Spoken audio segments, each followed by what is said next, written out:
3, 2, 3, 2, 1. Final class, super fast. It's Rogue. Also, yeah, let's just go through this. There's only one card here I think that people like really care about, and oh god, you want to start on something else? I think this is one of the bug cards. Yeah, it's definitely a bug card. It's showing as an 88 right now. Oh, what, Plague Scientist? Yeah. This is fantastic. All right. So, oh, are they all going to be bugged? They're all going to be bugged, aren't they? yes. Oh, this is a bug class.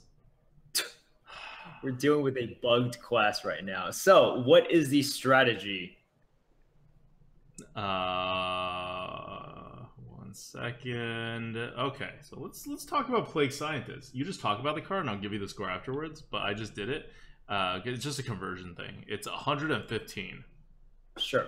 Plague Scientist, when this was revealed, a lot of people kind of went a little bit bonkers over it. Plague Scientist is a 3 mana,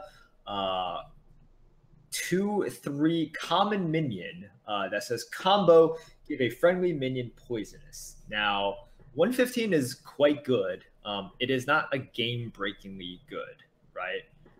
And you can kind of see the weaknesses in this card. Number one, it has the combo. Number two, you have to have something out there. And number three, the body that you leave behind, it's just a 2/3, right? It's fairly weak. Now, what this card does, though, it changes the way you play against Rogue, which is pretty annoying.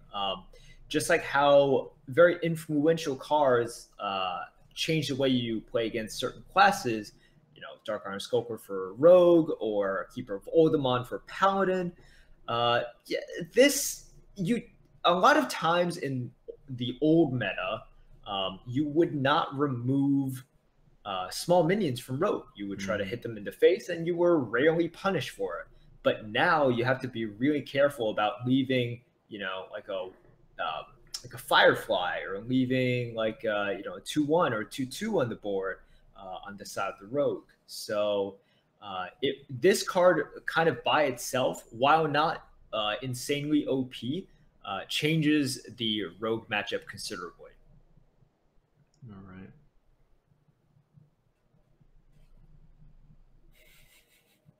All right. So should we move on? Let's move on. I will map the next card out. It is a Runeforge Haunter, just like the Pokemon. Yes. And luckily, this is literally the same score as a Spectral Pillager, so I only have to do this math once. Haha. So Runeforge Haunter is a 4 mana 5/3 minion that says during your turn, your weapon doesn't lose durability. That's a decent perk.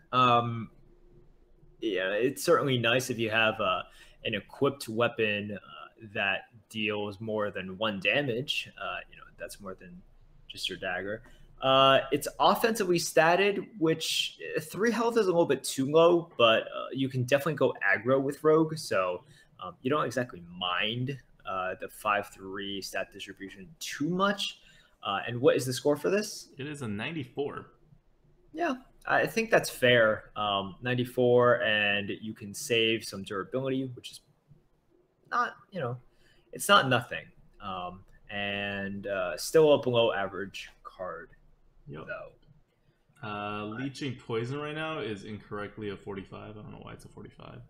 So what should it be? It should be very low because it heals very little. And yeah. Leeching Poison is a 2 mana spell that says give your weapon lifesteal. Goes with the theme of lifesteal, but man, it really has no place in the arena. Nope, not an arena card. Let's go with Roll the Bones. What is a 2 damage cycle worth? I know we have all wondered about this. Maybe only me. Yep. But Roll the Bones is a 2 mana rare spell that says draw a card. If it has Death Rattle, cast this again. It is a 90. Yeah. It's fine. I mean, this is I'm guessing a very mathematical card just to Yep. do Just your because chances of having Death Rattle hit and just what a card is worth. right. So that's that.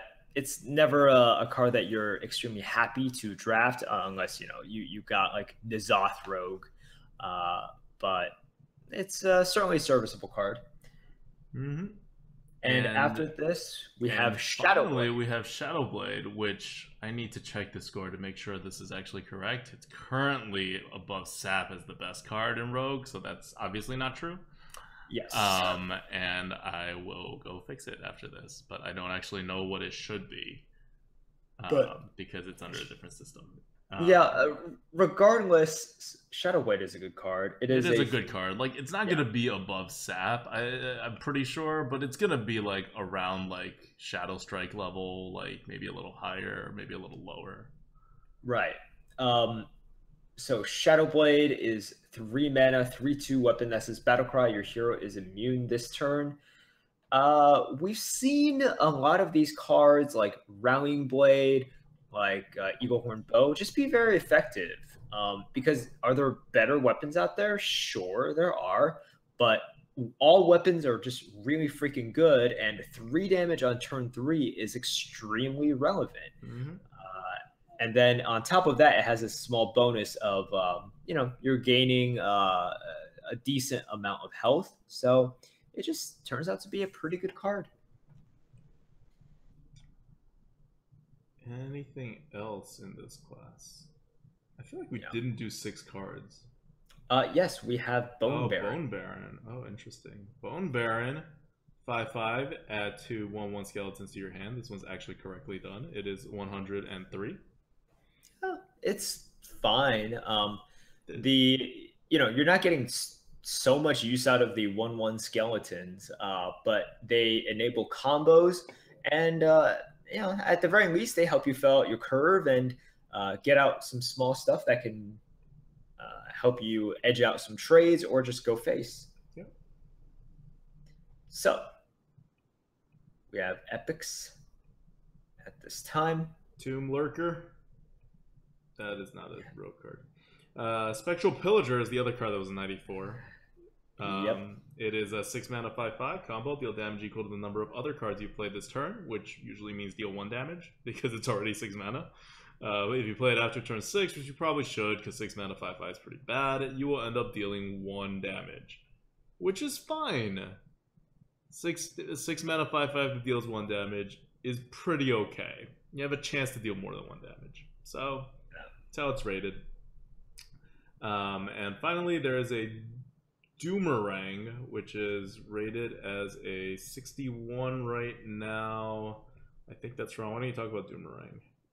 Sure. Doomerang is a 1 mana spell that says throw your weapon at a minion. It deals its damage, then returns to your hand. So when do you really want to use Doomerang? You can get a decent value out of a weapon just by throwing, say, the last charge, and then the weapon comes back to your hand, right? Like any weapon, or like a buff on a weapon. Yeah. So it's actually rated as 80, which is like halfway. It's like a bad removal, right? That's essentially what it is. It's a conditional removal. You can at least get 1 damage from it. Don't even think about it as throwing the weapon to your hand or whatever. Just think about it as like this deals the amount of damage that your weapon has attack on. Like a warrior shield slam with the armor, but this is your weapon's attack. So it's just like a very conditional deal damage thing, but it's still a removal. And so it gets some decent value. Yep. Okay. And finally, we have legendary Lillian Voss. It is basically a Yeti. It is a crappy Yeti. Replace spells in your hand with random spells. That is generally bad, but you can usually play the spells first if you want to, unless this is being played on curve. So you can also purposefully replace useless spells, and then it could be okay.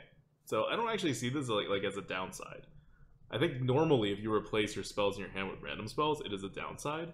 But because you can control this, it's kind of neutral. Like sometimes you'll be forced to do it and it's not good. Other times Right. you'll be able to control it and change your small spells into possibly larger spells, or turn your like useless for the current situation spells, or like try to find lethal because you're gonna die anyway. Like, I like this card. It's I think this is, if I'm not mistaken, I think this is the only Yeti in this entire expansion. Yeah. With the sort of the Yeti stats, Mm-hmm. yes, I believe so. Lillian Voss, the new Yeti.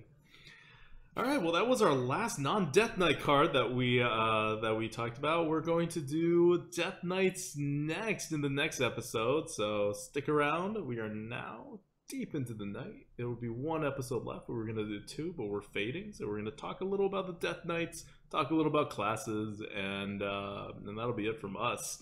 Once again, patreon.com/grinninggoat. Thank you guys so much. Created our video editor, who is probably uploading the earlier ones as we speak right now, so we can be ready.